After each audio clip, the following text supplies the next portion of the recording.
Hey, folks, thanks for checking out Reigniting Liberty. I'm Deneen Borelli, and Dr. Tom Borelli is in the house, bringing you the truth in black and white. And, folks, we have a wonderful guest joining the show today for the first time, Louisiana State Treasurer John Schroder. Now, welcome to the show, Treasurer Schroder. Welcome. Yes, thank you. Thank you. So before we get started, I just want to give a little background for our viewers and our listeners. I recently had the amazing opportunity to be the keynote speaker in Louisiana at the annual Pelican State Pachydermies fundraiser. And the people were great. The food was great. Now I know what pulled pork means because there was a whole pig there and it was fabulous. Up close and personal. But I gave you a shout out, sir, and there's a reason why I did that, and that is why we want to have you on the show. I also had the pleasure of meeting your executive counsel, Tony Legge. Mm-hmm.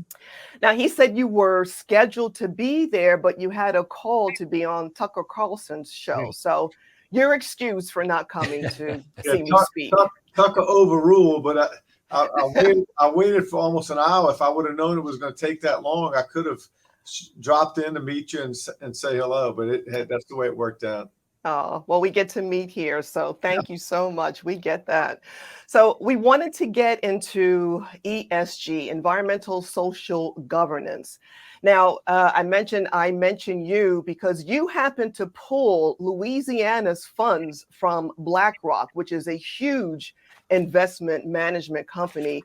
Not many people are aware of what ESG is. I just want to give a little snippet of it. And this is from a Fox Business piece that you were highlighted in.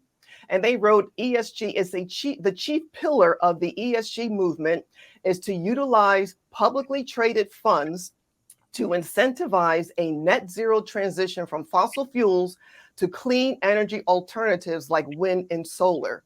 Translation, anti-fossil fuels.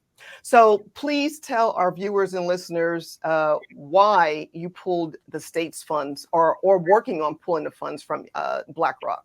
Well, quite simply, BlackRock, and they're not the only company, they just happen to be the biggest, being a $10 trillion company, have waged war against the fossil fuel industry. And Louisiana is the epicenter for fossil fuel. And quite frankly, I got tired of hearing Larry Fink talk about forcing behaviors. He sounds almost communist. Not almost, he sounds communist. And look, I'm an Army veteran. I'm a law enforcement veteran, an Army veteran. And man, I take great offense that somebody telling me they're going to force my behavior. I'm not a child. I'm not 2 weeks old. I'm trying to learn how to suck on a nipple. I mean, I don't mean to sound so pointed about it, but when you read the comments that Larry Fink has out in the public domain about forcing the behavior of Americans because the government can't do it, and who can do it, this has been something that I've been working on for some time now. I just didn't do it overnight. You don't move $800 million overnight. Because I have a fiduciary responsibility to get a return for this money. But it's something I decided late last year, and we started moving the money early this year, and we're really not finished. We have a couple 180 million or so to complete the total movement of this money, because I am not going to allow the taxpayers' money in Louisiana to be used against the taxpayers of Louisiana to put us out of the fossil fuel business. And so, I mean, it's pretty simple. It's not that difficult to understand. They're taking food, they're taking jobs, they're taking money off the tables of the citizens of Louisiana. And why would I use our money to support a company like that? I mean, it's a no-brainer. Yeah, that sounds pretty much logical, from our perspective. So I also understand that you wrote a letter to Mr. Fink at some point during this process. Did he respond to you either verbally by phone or write you back in a letter? No, I haven't had a response. And let me tell you how this sort of happened. I acted under the laws that I, as state treasurer of Louisiana, can. I am solely responsible for the investments of these monies, and this wasn't retirement money, although that's what the whole topic is sort of surrounded around in the country right now, is the trillions of dollars in pension money. This was actually something that I could act on very quickly. We have $16 billion total in trust funds. So of that 16 billion, 800 million of it was invested in BlackRock. So what happened was, when I decided to do this, and it's been a sort of a long process, I said something publicly somewhere and somebody caught it. And before I knew it, I had a couple of public information requests. And then I had an invitation to meet with BlackRock. I was going to a convention in Philadelphia. They knew I was going to be there. So I sat and visited with them. And I told them, this isn't personal, but I'm not personal, meaning I'm happy to sit and tell you why. But so I visited, and they had one of their directors in the room, but she waited to the end of the meeting to tell me she was a director, because I made a comment to him. I said, look, what y'all are telling me is contrary to what I hear your CFO or your CEO say publicly in the public domain. I said, what you're telling me doesn't match his statement. So maybe he ought to be sitting here in the room and not you, because you telling me really doesn't mean, and I was trying to be respectful. It sounded disrespectful, but I don't want to, what you guys are telling me really don't count, because your boss is saying something else. And they were trying to sort of make up for that. But I told them only action from their CEO would be sufficient. So what happened is, I came back to Louisiana and I had these public information requests, and I said, okay, this is fixing to get out. And when it gets out, it's going to be big. And we wanted to control the narrative. So we put out a press release after I sent him a letter. We penned a letter, sent it to, and I wanted him to specifically know why I was moving the money. And no, I have not heard back from him. So. Well, that seems kind of interesting, right? You pull a ton of money from an investment firm, yeah, and you get no response. I think that doesn't speak well to Mr. Fink, but it does speak well for you for taking action for your state. Look, I just took over as the chairman of the State Financial Officers Foundation, which is about 28 states of treasurers and elected state auditors. And, you're going to see a lot more. I mean, we're probably coming up on about $3 billion now. Missouri moved 500 million. South Carolina, I think, did 200 million. Arkansas, Utah, some others. So we're coming up on about 3 billion. But when some of these other big states, I was recently with the former vice president speaking in Houston this week at an oil and gas sort of summit, and ESG was a big topic. These big states are coming. I mean, right now I've moved the most, but Texas has $800 million in one checking account.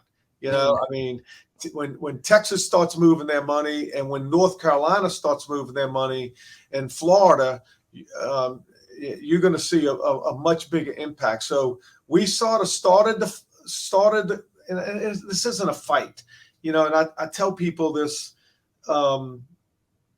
If BlackRock has every right in this country to have the position it does, but also have every right to do what I did. And if they want to wage in the political battle, so be it. Welcome to Louisiana. And I tell people, businesses need to concentrate on running their businesses. Banks need to concentrate on running their banks. But if you want to wage into the political policy making, then you need to come file a bill. Let the legislature sign it, let the governor sign it, and then I'll follow it. But I'm not going to let CEOs from New York City or some other world bank run policy here in Louisiana or dictate our behavior. I mean, why would I even do that? I love it. I love it. Thank you so much for pushing back and for standing up. I mean, that is why I wanted to reference you in my speech. And again, a lot of people are not aware of ESG and what it's all about. You mentioned it could be as high as 3 billion. And the last number I saw was 1 billion with the several states that you mentioned. So thank you for that update. If you could just tell us how important fossil fuels are for Louisiana. Look, it's a quarter of our total business model here in Louisiana, and I was trying to put that in perspective in numbers. But you're probably talking 1 million people, from men, women, and children, that are eating in some way, shape, or form from the fossil fuel industry in this state. And natural gas. I mean, look what natural gas has become in our country and in our world, for that matter. So with our ports and what goes on with it, I mean, this was not even, I didn't have to, it's not like I had to go get permission from somebody. This was like just a no-brainer. It's like waking up in the morning, if God lets you, that I needed to take a stance. And what the people of this country need to understand, and the citizens of Louisiana need to understand. And Daniel, I really appreciate you doing this, because I was in front of 150 very educated people in the oil and gas space this week, and half the room really didn't know what ESG even means. So it's going to take folks like you guys and other media outlets to really start explaining this, and why is it something to the 85 percentile, meaning the people who are just going to work every day and worrying about paying their bills and putting food on a kid's table, and not paying $7 for a gallon of milk, for goodness sakes. But they're using their money. Companies like BlackRock are using your money to beat you. I mean, think about that. BlackRock isn't using their own money. They're using pension dollars in a large sense. It's money that's coming from policemen and firemen and school teachers and bus drivers and cafeteria workers and municipal workers across the board, state workers. This is the money that they're using against us. And but I also tell people, if you have a retirement fund at all, more than likely you have some money inside BlackRock, and you need to look at it and move that money. But on top of that, not only is this company hell-bent to force behavior when it comes to fossil fuels, but they're investing trillions of dollars in countries today that despise the United States of America. And so this is a huge problem. We have to educate the people of this country of what's really going on. Because as an Army veteran, I said this in front of Vice President the other day, you know, it used to be that the enemy was on foreign turf, and we were defending our country on foreign turf so they wouldn't come to our turf, right? That's sort of the premise of that. But I never dreamed in a million years that I would ever look at corporate America as an enemy of this state. And I don't mean the state of Louisiana. I mean the United States of America. And when you look at companies like Citibank and look at some comments from that CEO, when he says things like, we have to help the government do what the government can't do on its own, and we need to force behavior. And you listen to guys like Larry Fink say things like that. You think they sit in some place talking about this? They absolutely are. And people get all wrinkled up to hear that a few little small treasures from little states like Louisiana and Utah and Arkansas and Mississippi are sitting in conferences talking about these things. They act like we're criminals, you know. But this is a big problem. And I'm happy to sort of drive the conversation, educate the citizens of not only Louisiana, but of this country, and say, look, we need to wake up, because we're arming corporate America to beat us on our own turf. Now, you raise a very important point, and that is the way, at least in our view, the way Democrats, the left, progressives are using corporations to basically enact laws that they can't get done through the voting booth, so to speak. So what they're trying to do is hijack the money, the power, and influence of corporations to essentially write laws, because, like with respect to the energy, issue. If they pressure companies not to invest in fossil fuels, then they get carbon dioxide reductions through the boardroom, not through the ballot box. No, that's the whole point of me saying earlier that business needs to run their business, bankers need to bank, and let the policymakers answer to the ballot, answer to the people that are electing us. And if they don't like the job I do, there's a way to get rid of me. But how do you get rid of BlackRock? You can't. You know, how do you get rid of American Express or Citibank, for goodness sakes? You can't. They're so big that they're now controlling, and it's, let me tell you, it's got to bother you to hear these CEOs talk about, I hate to keep saying it, but it really blows me away when they say they're going to force our behavior. Right. Yep. Essentially, you know, they're doing an end run around our Constitution and Republic. And just so you know, what you're doing is really important, and Danita and I are huge fans of this. And in fact, about 18 years ago, I co-founded a mutual fund whose one of its purposes was to challenge corporations when the liberal CEOs would do something to advance laws through corporations. At the time, it was called corporate social responsibility. Right. So Danine and I used to go to shareholder meetings, and we used to challenge, let's say, the CEO, former CEO of General Electric, when they were pushing for cap and trade legislation. So this has been going on for, like I said, almost 20 years. But now when they capture someone the size of BlackRock, they're really advancing the ball. And look, we're talking about BlackRock because they're the biggest in the world. But I'm sure you saw recently where they were downgraded and they lost $1.7 trillion. And I told our executive director, the president of the State Financial Officers Foundation, and look, not to get off a little bit, but I would ask people to pay attention to this organization, because we are on the forefront of pushback. We are out in front on the battle line and fighting and going, taking our fight straight to DC. You know, who knows what's going to happen in a few days, but you know, it's one thing for them to push back in DC, but I'm telling you, these states, we're going to push back, and we're really just getting started.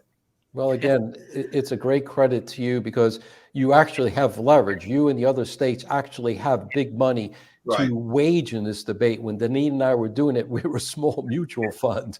So there's nothing like size does matter. Well, you know, I tell people this all the time. You know, I served 9.5 years in the House of Representatives before I became state treasurer, and I followed John Kennedy. He was Louisiana's treasurer, and you know, you can write letters and you can rattle the swords, but at some point in time, you have to take some action to make your point. You know, because you can only talk so much, you can only say so much, and you can only threaten so much. But there's nothing like a good old-fashioned position, and taking this money has made a huge statement. And if I'm the beginning, that's great. I don't mind starting it, but I know there's a lot more to come.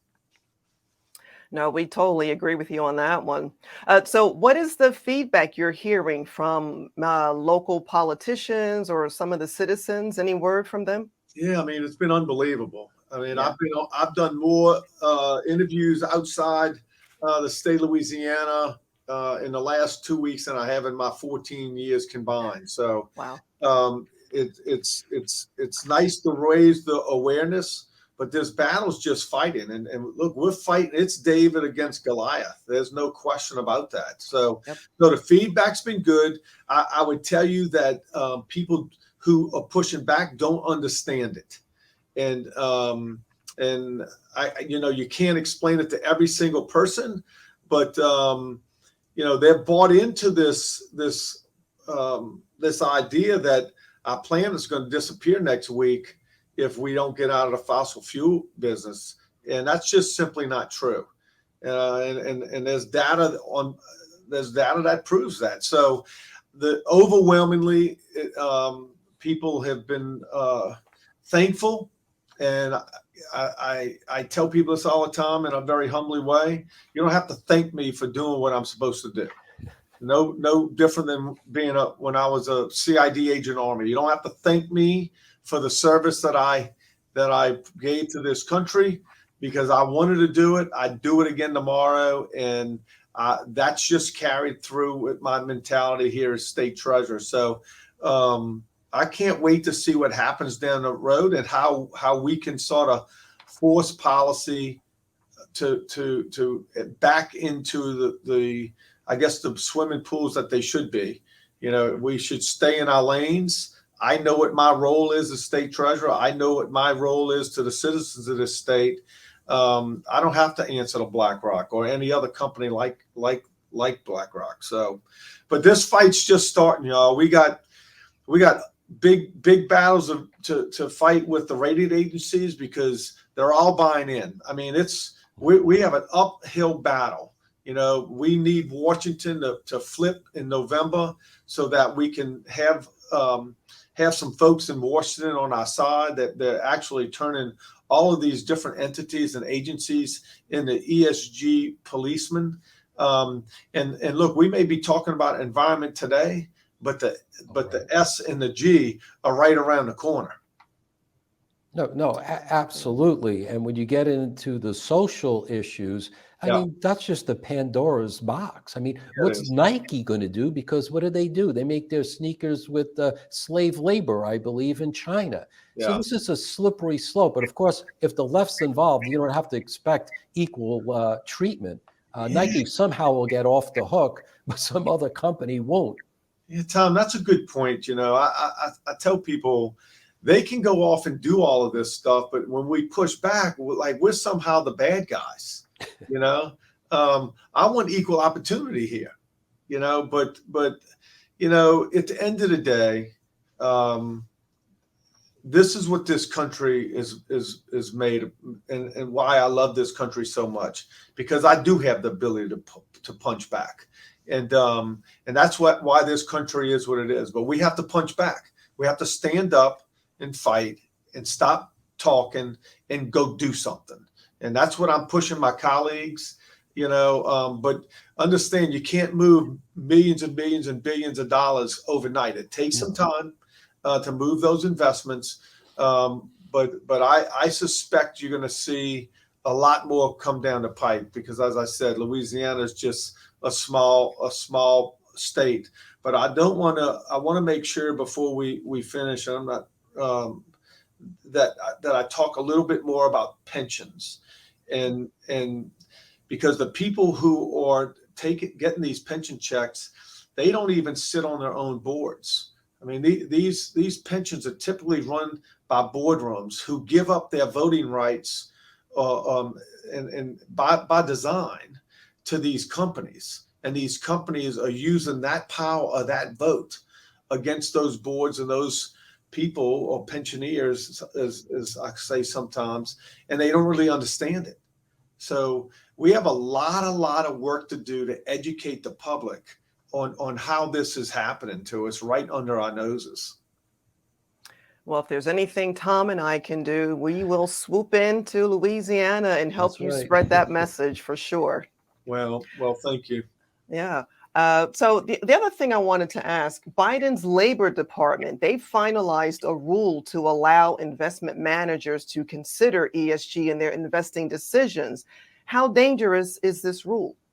Well, it's fictitious. There is no rule. It's not black or white. It's not like 1 + 1 = 2. These rules that we're talking about, this ESG we're talking about, I can walk down my hallway right now and I'm going to get a different opinion or a definition from different analysts. So it's not defined. Investments in money, what's been so good about it, it's very easily defined. 1 + 1 = 2. But the way these rules are, it's however you interpret it at the time. And for a long time in the history of our country, the financial side has sort of stayed out of the politics of it. Well, now the politics has been laid square in the lap of the financial institutions of this country, and that's dangerous. That's worse than dangerous. I don't have a word to describe it. It's bad. Yeah, look, we completely understand this issue. So just so you know, both Deneen and I worked for corporate America for about almost 30 years, Deneen almost 20. And we were on the inside of corporations, and we used to help write those CEO briefing books before shareholder meetings. Yeah. And I can tell you from that experience and from our experience as being shareholder activists, the CEOs do not like being challenged. They do not like being challenged in public because they're used to being surrounded by all their, sycophant employees who sit Right. there and worship them, don't challenge them, so they can get the bonuses and the stock options. So to the extent that you bring your advocacy directly to CEOs, I think you will see a big return.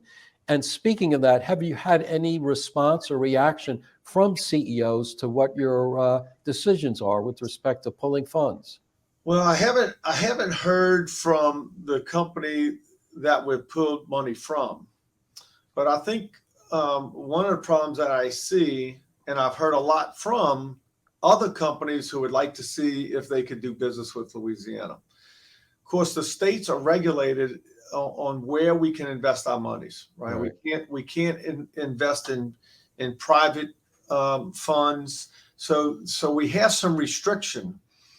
But I said this earlier, and look, in spite of all this stuff, I still think I live in the greatest country ever.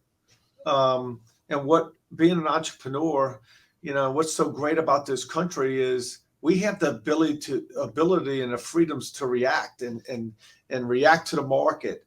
And what I said to I was sort of swarmed after I spoke in Houston this week when I was leaving from all these companies that want to talk to me about investing. We better have some options, where we can move our monies to, because I can sort of see the day where we're going to have a trouble finding a bank to bank with, Right. and an investment company to invest our money. Yes. That's it. Yeah, sorry but yeah, that's a huge issue. The way the big banks will, silence, some Yes. some of their own customers, Right. not do business with the gun companies and things like that. So that's another aspect that's really the tip of the iceberg here. A lot of focus really just needs to focus on the CEOs themselves because they have a fiduciary responsibility for their shareholders. Well, So they couldn't get elected, so they're running their politics through their companies. right. But Yep. I want to back up a little bit, Deneen, and I sure wish I had the opportunity to meet you when you were in Louisiana, and you were just outside of New Orleans, the home of the best food in the world, in my opinion. This is not my first fight. This is not my first battle. I've been treasurer 5 years in a couple weeks. And about 4.5 years ago, Senator Kennedy sends me a letter.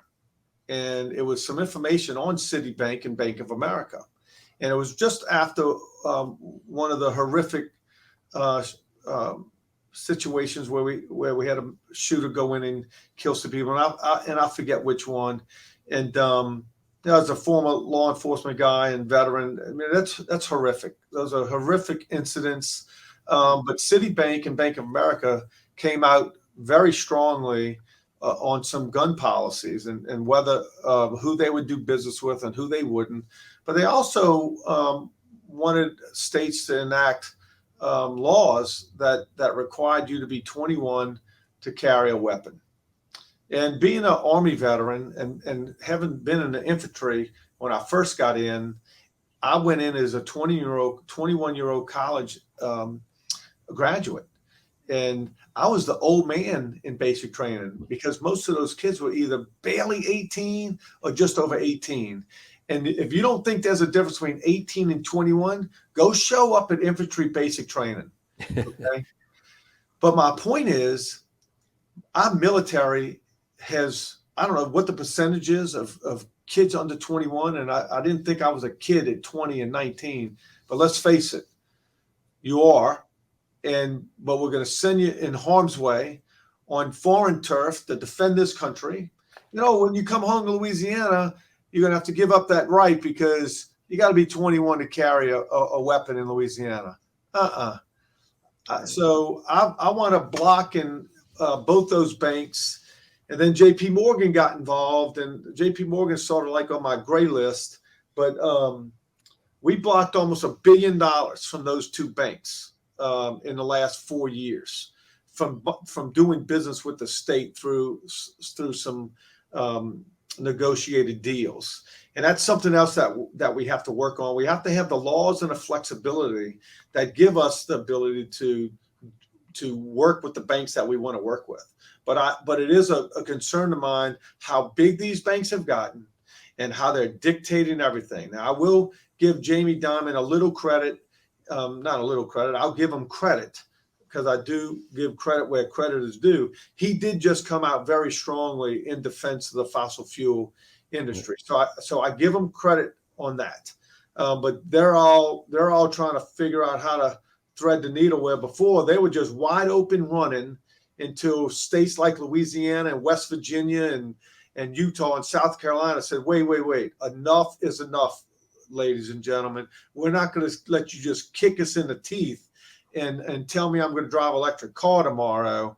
We're going to do this, and there's a way to do this, and I'm much more inclined to let the entrepreneurial world move us in the direction that we as Americans demand and not corporate America demands. It will come in time, and the entrepreneurs will figure that out. Just like I'm hoping the market figures out and gives us some options of where we can invest and where we can bank. Sure. Well, these big institutions, they are the machine for sure, but they are finding out you go woke, you'll go broke, some way, some form, some way, shape, or form. So again, thank you so much. Is there anything you want to mention that we have not covered that you think would be of importance? No, I don't think so. Like I said, I really appreciate the opportunity to talk to you guys. It's important that we educate people. Yes. Because they don't realize that they can do something too. Yeah, I moved $800 million, but I was getting emails from people asking me, "Wait, how's my money work?" Almost every individual who has money invested in this country can help this fight. But the other major thing is, I want to make sure I say this again, is how much money is being invested outside the borders of this country into countries that hate and despise this United States of America. So, I mean, one of the things I'm going to push Tom and Deneen here soon in Louisiana, I'm compiling data because I want to show the people of Louisiana where that money is invested. That's $70+ billion. How much is it invested inside the state? How much of it is inside our country? And then how much is it outside the borders of the United States? And I think it's going to blow some people away when they see this data. That's great. Sure. Wow. Well, sir, thank you so much for your time. State Treasurer of Louisiana, John Schroder, and thank you for your service for our country. We do appreciate it. Thank you. Folks, thanks for checking out Reigniting Liberty. And remember, everyone has a role to play. What are you doing for liberty?